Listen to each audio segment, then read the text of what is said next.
কিন্তু অধিকাংশ মানুষ ইসলাম সম্পর্কে ভুল ধারণায় আছে। ঈমানটা কি, অধিকাংশ মানুষ ভুল ধারণায় আছে। আমি যদি জিজ্ঞাসা করি ঈমান মানে কি, বলবে বিশ্বাস। কি ঈমান শব্দের অর্থ কি? মেরে দিল আত্মসমর্পণ করা। আর একজন বলছে কি? বিশ্বাস।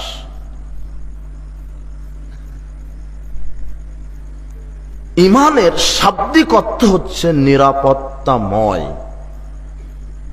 এর আরেকটা অর্থ হচ্ছে স্বীকৃতি প্রদান করা। কি? স্বীকৃতি প্রদান করা। ঈমানের পারিভাষিক শব্দ হচ্ছে আত-তাসদীক বিল জানান, অন্তরের মাধ্যমে স্বীকৃতি প্রদান করা।